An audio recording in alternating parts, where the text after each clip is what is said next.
அன்பு நேயர்களே, உலகெங்கும் வாழும் அன்பு நேயர்களே, உங்களை வணங்கி மகிழ்வது உங்கள் சித்தயோகி பேரம்பலவாணன். செப்டம்பர் மாதத்தில் மகர ராசி மகர லக்ன நேயர்களுக்கு என்ன நடக்கும் என்பது ஒரு எதிர்பார்ப்புக்குரிய சூழ்நிலைகள் இப்பொழுது எப்படி இருக்கும்? இதுக்கு முன்னாடி நல்லா இருந்தால் அப்படியே புரளும், ஏற்கனவே கெட்டு இருந்தால் அப்படியே புரளும். அவங்கவுங்களோட ஜாதக விதிப்படி நல்லதும் கெட்டதும் திசாபுத்தி அந்தரணத்துக்கு ஏற்ப உங்களோட செயலை அழகாக செய்யுங்க. உங்களை பொறுத்தவரை சின்ன உதாரணங்க, ஒரு இட்லியை வேக வைக்கிறதுக்கு ஒரு பாத்திரத்தை வைக்கிறோம், தண்ணியை ஊற்றுறோம், மாவு கலந்து அதில் ஊற்றி அதை மூடி வைக்கிறோம். இது மாதிரி 5 வகையான பக்குவத்தில் தான் இந்த ராசி பலனானது நடக்குது. அப்போ சரியான ஹீட்டு கொடுத்துருக்கோமா, நீங்கள் எல்லாத்தையும் மூடி வச்சுட்ட, அங்கே அடுப்பே இல்லைன்னா என்ன பண்ணுறது? அதே நேரத்தில் வச்சது சரியாக வெந்திருக்கா, நம்ம மட்டும் தூக்கி வெளில வச்சுட்டா வேகலைன்னு சொல்லக்கூடாதுல்ல. அதுக்கு ஒரு டெஸ்ட் இருக்குது. அதுக்கு பிறகு நல்லா வெந்துருச்சு, சரி எடுக்கலாம் அன்ட்டு எடுத்து வச்சு சாப்பிட்றதுக்கு ஆள் வரணுமே. எடுத்து வச்சதுக்கு வயிற்று வாரேன்னு லேட் பண்ணிக்கிட்டு வீட்டுக்காரோ இல்லை இருப்பாங்க, இல்லை வயசானவங்களோ இருப்பாங்க. அப்போ உங்களுக்கு பாதிக்கும் மனசு. அடுத்தது டிஃபன் பாக்ஸில் எடுத்து வச்சுருக்கேன், எடுத்துகிட்டு போனால் எல்லாத்தையும் செஞ்ச பிறகு எல்லாத்தையும் வாங்கிட்டு மறந்துட்டு வச்சுட்டு போகிறதும் இருக்குது. இது மாதிரி நிலையெல்லாம் இந்த மகர ராசி நேயர்களுக்கு நிறைய சோதனை வரும். அவங்க மகர ராசி நேயர்கள் எப்படின்னா, எந்த வேலையும் டக்குன்னு முடிச்சுட்டு நம்ம வேலையை பார்த்துட்டு போகணுன்ட்டு தொடர்ந்து வேலையை செஞ்சுக்கிட்டே இருப்பாங்க. என்ன கை கால் இருக்கிற வரை நான் உழைக்க போகிறேன், இல்லாட்டினா யாராவது அவஸ்தைப்பட போகிறாங்கன்னு சொல்லிட்டு உழைச்சிக்கிட்டே இருப்பாங்க. நல்ல மனசு, ஒரே வார்த்தை தான், முடியும் முடியாது, நடக்கும் நடக்காது, இந்த 2 வார்த்தையில் தான் அவங்க வாழ்க்கையை பயணிச்சுட்டு போவாங்க. அங்கே இருக்கிற சனி பகவானுடைய பவர் அப்படி தான், அது சொந்த வீடு தான். ஆனால் அதை விட குரு அங்கே இருக்காருன்னா, அவர் விரையாதிபதியாக இருக்கிற குரு அங்கே நீச்சமாக போயிடுறாரு. அப்போ எண்ணத்தில் நான் ஏன் தேவையில்லாத இவங்களோட போராடணும், இவங்களுக்காக என்னத்துக்கு பேசணும், இப்படி மனசை அடக்கி வச்சுக்கிற தன்மையில் இருப்பாங்க. அதே 7 கூடிய சந்திரன் தானே, அந்த இடத்துல வந்தால் சந்திரன் என்ன பண்ணிடுவான், சூரியன் சந்திரன் செவ்வாசாரத்தில் போகிறான். அங்கே அபிஜித்துன்னு ஒரு நட்சத்திரம் வரப்போகுது.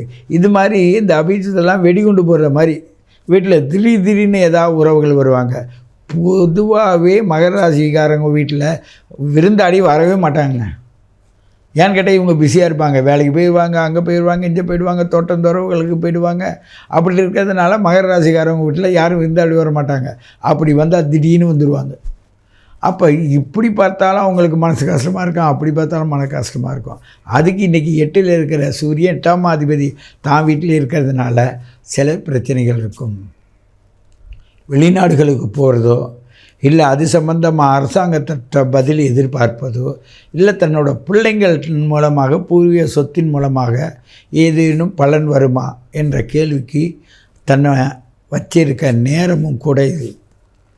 ஆனாலும் இவர்களுடைய எதிர்பார்ப்பின் பிரகாரம் இவர்கள் பிள்ளைகளுக்கு பிரச்சனைகள் இருக்கும். பிள்ளைகளே நமக்கு ஒத்துழைக்க மாட்டாங்க.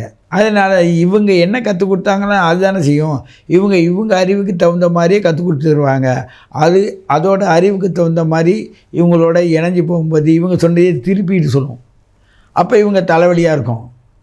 இவங்க அந்த பிள்ளைங்க இஷ்டத்துக்கு விட மாட்டாங்க. விட்டால் தானே அது இப்படி போகக்கூடாது, அப்படி போகக்கூடாது. நல்ல கண்டிப்பு, நிறைய கண்டிப்பு. அந்த காலத்தில் அந்த கண்டிப்பு சரியாக இருக்கும். இன்றைக்கி படிக்கிறதுக்கு வெளியில் போகணுன்னும் போது அந்த சூழ்நிலை இன்றைக்கி வரும்போது நீங்கள் கண்டிக்கவும் முடியாது, மூடி வைக்க முடியாது. வீட்டில் வச்செல்லாம் செல்லை பார்த்துக்கிட்டு இருக்கோம். வெளியில் விட்டால் அப்படியே போயிட்டு எப்போ வருது எப்போ வரல தெரியாது. ஒரு ஃபோன் பண்ணான்னாமா, இப்படி என்னடி செல்லையே பார்த்துக்கிட்டு இருக்கீங்க அன்னு கேட்டாலும் சண்டை வந்துடும். நேரத்துக்கு சாப்பிட மாட்டேன்னு, இல்லை வெளியில் பண்ணி ஒரு கால் பண்ணி சொல்லலாம்ல, அடுத்தது என்ன பண்ணலாம், எங்கே இருக்க ஏதுன்னு தெரிஞ்சுனா அப்படின்னு சொல்ல மாட்டாங்க. இது இந்த மாதத்தில் நிறைய இந்த மகர ராசி நேயர்களுக்கு பிரச்சனை வரும். பிள்ளைங்களுக்கு மத்தியில் நீங்கள் நிறைய விஷயத்த தான் இந்த குற்றவாளிகளே நீங்களாகிடுவீங்க. மகர ராசி நேயர்கள் பொறுத்தவரையும் எந்த சூழ்நிலைக்கும் குற்றவாளி நீங்களாக ஆகுறீங்க. ஏன்னா உங்கள் வாக்கே உங்களை பாதிக்க வைக்கும், உங்களோட வளர்ச்சியை தடை செய்யும். ஒரு குடும்பத்தில் நல்ல விஷயங்கள் நடக்கணும்னா போராடிக்கிட்டு இருக்கணும், நடக்காது. அப்படியே நடக்கணும்னு நினச்சா அது இழுத்துக்கிட்டே போகுமே தவிர முடியாது. இப்படியெல்லாம் இந்த மகர ராசி நேயர்கள் இந்த செப்டம்பர் மாதத்தில் அடைவீர்கள். தெய்வ குற்றம், உங்களுடைய குலதெய்வ குற்றம் எல்லாம் இப்போ போட்டு வாட்ட போகுது. கவனமாக இருங்க. அதுதான் உங்களுக்கு குழந்தைகளாகவும் நல்ல ஒரு சொல்மிக்க நண்பர்களாகவும் வருவாங்க.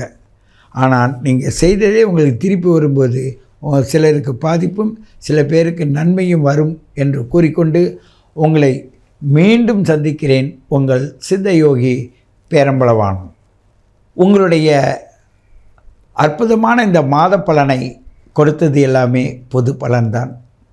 பொதுவாக இந்த கோச்சாரம், நீங்கள் ஒரு வண்டி கிட்டக்கிட்ட இருந்தீங்கன்னா அந்த வண்டியை நோக்கி ஏறுங்க, இந்த வண்டியில் ஏறுங்கன்னு சொல்கிற மாதிரி தான் இந்த விஷயத்தை கோச்சார பலனாக சொல்கிறோம். ஆனால் அந்த வண்டிக்குடைய டிக்கெட் வாங்கிறது இருக்குல்ல, அது நீங்கள் எப்படி வாங்கியிருக்கீங்க, நல்ல ரிசர்வேஷன் பண்ணியிருக்கீங்களா இல்லை ஏசியில் போட்டிருக்கீங்களான்னு எல்லாம் பிரித்து பார்க்குறது தான் உங்களுடைய பிறப்பு ஜாதகத்தை பொறுத்தது தான்.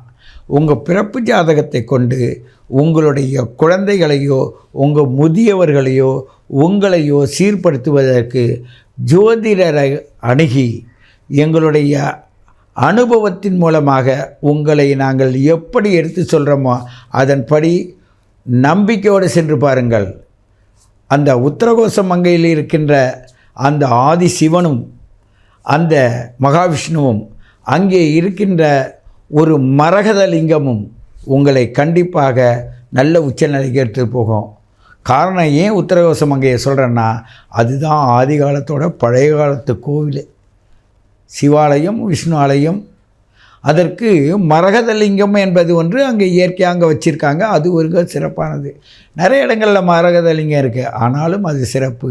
ஏன் அந்த மரகதலிங்கத்தை இப்பொழுது சொல்கிறேன்னா, இந்த ஆவணி மாதம், இந்த செப்டம்பர் மாதமானது உங்களுக்கு அந்த கன்னியா ராசிக்கும் அதே சிம்ம ராசிக்கும் இணைந்து போகும்போது கன்னியா ராசியில் மகர கிரகத்துக்குடைய புதன் பகவானுடைய ஆட்சி உச்சம் மூல திரிகோணம் அமைந்திருப்பதனால் இந்த நேரத்தில் உங்களுக்கான மரமும் உங்களுக்கான நவரத்தினங்களும் கேட்டு தெரிந்து கொண்டு உங்கள் வாழ்க்கையை சிறப்பாக அமைத்து கொள்ள வேண்டும். சிறப்பாக அமைத்து கொள்வதற்கு இயற்கையானது மரம் செடி கொடிகளாலும் உங்களுடைய எந்திரங்களாலும் உங்களுக்கு நவரத்தினங்களாலும் எல்லா விஷயத்திலும் முடிக்கயிறை கூட உங்களை பாதுகாப்பதற்கான விஷயத்தை நம் முன்னோர்கள் மிக அற்புதமாக கூறியிருக்காங்க. அதுபடி நாங்கள் பல பேருக்கு பல விஷயங்களை செய்ய சொல்கிறோம்.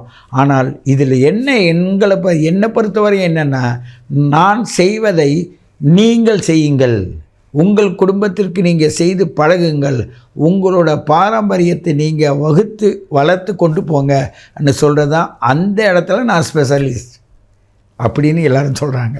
ஏன்னு கேட்டால் யாருமே சூட்சமத்தை அவங்களுக்கு சொல்லிக் கொடுக்க மாட்டாங்க. நான் அவங்களுக்கு குருவாக இருக்கணும், அவங்க எங்கிட்ட வரணும். அந்த காலம்லாம் மாறி போச்சு. இப்போ கோடிக்கணக்கான பேர் அவங்கவுங்களுக்கு பார்க்கறதுக்கு நேரம் இல்லை, புதுசாக வந்துக்கிட்டே இருக்காங்க. அதனால் வந்தவங்களை பொறுத்த வரையும் அதில் நிறைவாக பயணியுங்கள் என்று கூறிக்கொண்டு உங்களை மீண்டும் சந்திக்கிறேன். உங்கள் சித்தயோகி பேரம்பளவாணன்.